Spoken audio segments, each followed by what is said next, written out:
Hello বন্ধুরা, তোমরা কেমন আছো? আশা করি অনেক অনেক ভালো আছো। আমার পক্ষে থেকে অনেক অনেক দোয়া রইলো তোমাদের জন্য। তো আমিও অনেক ভালো আছি তোমাদের দোয়া, ইনশাল্লাহ, আলহামদুলিল্লাহ। তো আমার প্রিয় মানুষটার আজকে বার্থডে, প্রিয় মানুষটার পছন্দ খাবার আজকে আমি রান্না করলাম। অনেক দিন ধরে আমি অনেক অসুস্থ। জানি না কার হাজব্যান্ড কাকে কতটুকু ভালোবাসে। আমার হাজব্যান্ড তো আমাকে অনেক অনেক ভালোবাসে। তোমাদের দোয়ায় তোমাদের দোয়ায় অনেক অনেক ভালো আছি, আলহামদুলিল্লাহ। এইভাবে আমার পাশে থাকবে। তো অসুস্থর কারণে হাজব্যান্ডকে ভালো মন্দ করে অনেক দিন ধরে খাওয়াতে পারতেছি না, আজকে 2 মাস ধরে। তো আজকে আমার বান্ধবী প্ল্যান করলো আমার হাজব্যান্ডের উপলক্ষে আজকে আমার হাজব্যান্ডের পছন্দ খাবার রান্না করে দেওয়ার জন্য। তো 2 বান্ধবী মিলে তো রান্নাগুলা করলাম। ও আবার কোটা বাটা করে দিল, আমাকে হেল্প করলো, আমি আবার নিজের হাতে সবগুলাই রান্না করলাম। আমার হাজব্যান্ড এত খুশি হয়েছে বলার বাহিরে। তো রান্না বান্না করে আমি তার পছন্দের মতো শাড়ি পরলাম। পরার পরে তাকে ডাইনিং টেবিলে বসিয়ে তো খাওয়াই দিচ্ছি, আমি লুমকা দিয়ে খাওয়াই দিচ্ছি। সে অনেক খুশি। তার বার্থডের উপলক্ষে আমি অনেক রান্না করলাম তার পছন্দ খাবার। তো তার জন্য আস্তা 2টা মুরগি দুরুস করছি, রোস্ট করছি, গরুর মাংস পোলাও, তারপর রুই মাছ জাল ফ্রাই করছি। তো অনেক অনেক খুশি আমার হাজব্যান্ড। তো হাজব্যান্ড আমাকে আসলে অনেক ভালোবাসে। তো আমাকে ভালোবাসে তো আমি না বাসলে তো হবে না, তাই না বন্ধুরা? তো আমার হাজব্যান্ডকে খুশি মুখটা দেখার জন্য তার পছন্দ খাবার আমি রান্না করে দিলাম। আসলে হাজব্যান্ড আমাকে অনেক অনেক ভালোবাসে, আমিও তাকে অনেক ভালোবাসি। মেয়েদের তো জানো, বুক ফাটে তো মুখ ফাটে না, তো বলা যায় না হাজব্যান্ডকে ওইভাবে। তো সবসময় বুকে চাপা দিয়ে রাখি ভালোবাসার কথা, মুখে প্রকাশ করতে পারি না লজ্জায়। তো তার বার্থডের উপলক্ষে আমি তার হাসিটা দেখার জন্য তার পছন্দ খাবার আমি রান্না করে দিলাম। সে অনেক অনেক খুশি।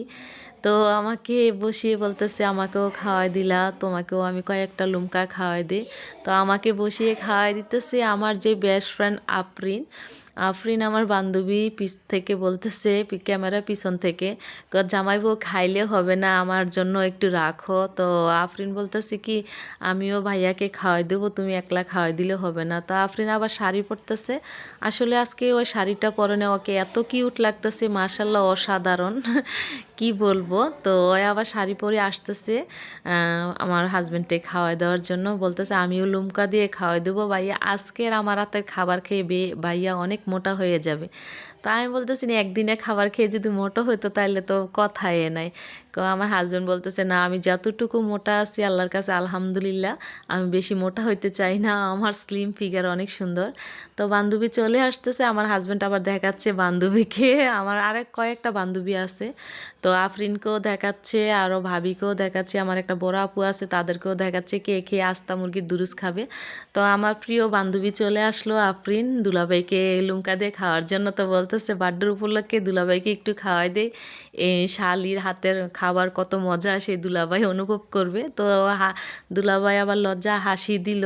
তো দুলাভাইও আফরিনকে খাওয়াই দিতে চাইলো। তো পিছনে ক্যামেরা বড় আপু আছে, ভাবি আছে, তাদের সামনে দেখে লজ্জায় দেখে বান্ধবীকে আর খাওয়াই দেয় নাই। তো পরে আমাকে বলতেছে আমিও লজ্জা পাইছি, না হলে ওরও লুমকা দিয়ে খাওয়াই দিতাম। তো আমি বললাম কি তাইলে সবাই একসাথে খাওয়া দাওয়া করবো, তারপরে কেক কাটবো। বার্থডের কেক আনছি, তার পছন্দর কেক। বাহিরের যে চকলেটটা, সে চকলেটটা কেকেরে আমি অর্ডার দিছি বাহিরের চকলেট। তো সেই চকলেটটা দিয়ে তার এত পছন্দ, সে চকলেটটার কেকটা তার তার সে খাবারটা খুবই পছন্দ করে, এই আমার হাতের রান্না অনেক পছন্দ করে। আর কেকটা তো অসাধারণ। পরবর্তী যে দ্বিতীয় ভিডিওটা আমি আপলোড করব সেটা দেখবেন। আসলে কেকটা অসাধারণ। তার বার্থডের উপলক্ষে আমি সেই কেকটা অর্ডার করছি, জানি না আপনাদের কাছে কেমন লাগে। তো কেমন লাগলে আপনার ভালো না মন্দ আপনারা কমেন্ট করে জানাবেন। তো আমার হাজব্যান্ডের পছন্দ মতো আমি কেকটা অর্ডার করছি, কিন্তু হাজব্যান্ড জানে না কখন গিয়ে কেকটা অর্ডার করছি বান্ধবীকে নিয়ে।